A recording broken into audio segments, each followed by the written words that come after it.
Integrated guided missile development programme 1983 ആരംഭിച്ചത്. അപ്പോൾ നമുക്കൊരു പേര് പറയാതിരിക്കാനാവില്ല.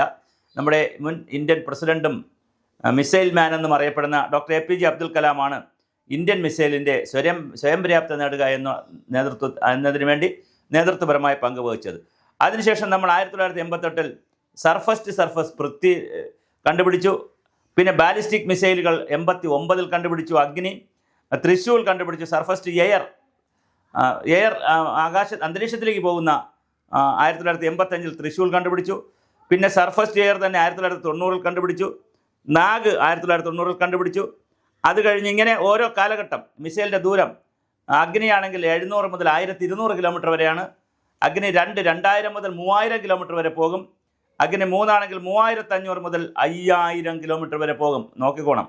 അഗ്നി 4 ആണെങ്കിൽ 4000 കിലോമീറ്റർ, അഗ്നി 5 ആണെങ്കിൽ 5500 മുതൽ 7000 വരെ. ഇനി അഗ്നി 6 ആണെങ്കിൽ നമ്മൾ അതിൻ്റെ പണിപ്പുരയിലാണ്. അതാണെങ്കിൽ 8000 മുതൽ 10000 കിലോമീറ്റർ വരെയാണ് അതിൻ്റെ നോട്ട പ്രദേശം. ഇത് ആകാശ് സാം സിസ്റ്റം സ്വതന്ത്രമായി വികസിപ്പിച്ച മധ്യദൂര മിസൈലാണ്. ഇന്ത്യൻ ആർമിയും ഇന്ത്യൻ എയർഫോഴ്സും ഒക്കെ ഈ മിസൈലുകൾ ഉപയോഗിക്കുന്നു. ബാലിസ്റ്റിക് മിസൈലുകൾ തടയാനുള്ള ഇരട്ട നില പ്രതിരോധ സംവിധാനവും ഇന്ത്യക്കുണ്ട്. 2000 കാലഘട്ടത്തിൽ വിജയകരമായ നിരവധി പരീക്ഷണങ്ങളാണ് ഇന്ത്യ നടപ്പിലാക്കിയത്. ലോകത്തിലെ മിസൈൽ ഷീൽഡുള്ള കുറച്ച് രാജ്യങ്ങളിൽ ഒന്നാണ് ഇന്ത്യ. ഇന്ത്യയെ സംബന്ധിച്ചിടത്തോളം വിവിധ തരത്തിലുള്ള മിസൈലുകൾ നമുക്ക് വികസിപ്പിക്കാൻ കഴിഞ്ഞിട്ടുണ്ട്. ധനുഷ് എന്ന് പറയുന്ന ഉണ്ട്, ബ്രഹ്മോസ് ഉണ്ട്, K-15 സാഗരിക, K-4, K-5 ഇങ്ങനെ വിവിധ പേരുകളുണ്ട്. അതിനുശേഷം 2010 അടുത്ത കാലഘട്ടം പറഞ്ഞാൽ നമുക്ക് വിവിധ ഘട്ടങ്ങളായി തിരിക്കാം. 2010-2025 എന്ന് പറഞ്ഞാൽ അതിവേഗത്തിലുള്ള ബ്രഹ്മോസ് 2 ഹൈപ്പർസോണിക് മിസൈലുകൾ നമ്മൾ വികസിപ്പിക്കാൻ തുടങ്ങി.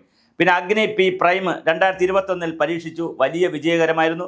സാങ്കേതികമായി മെച്ചപ്പെട്ട ഒരു പുതിയ തലമുറയിൽപ്പെട്ട ന്യൂ ജനറേഷൻ മിസൈൽ നമുക്ക് 2021 വികസിപ്പിക്കാൻ കഴിഞ്ഞു.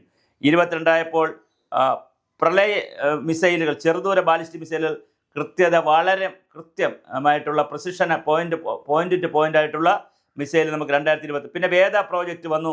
അതിൻ്റെ പരിപാടികൾ നടന്നുകൊണ്ടിരിക്കുകയാണ്.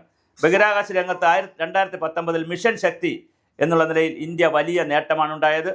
ഇന്ത്യ ഇപ്പോൾ തന്മാത്രാ സ്വതന്ത്ര മിസൈൽ ടെക്നോളജി ഉള്ള രാജ്യങ്ങളിൽ ഒന്നായി മാറിയിട്ടുണ്ട്.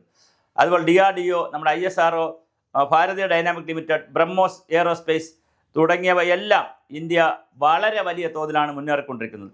Land air sea based deterrent ഉറപ്പിച്ചിട്ടുണ്ട്. ആണവ ത്രിമാന പ്രതിരോധം എന്ന് പറഞ്ഞാൽ കരയിലൂടെ ആയാലും കടലിലൂടെ ആയാലും ആകാശത്തിലൂടെ ആയാലും നമുക്ക് മറ്റുള്ള രാജ്യങ്ങളെ പ്രതിരോധിക്കാൻ ഉള്ള നിലയിൽ ഇന്ത്യ വളർന്നു.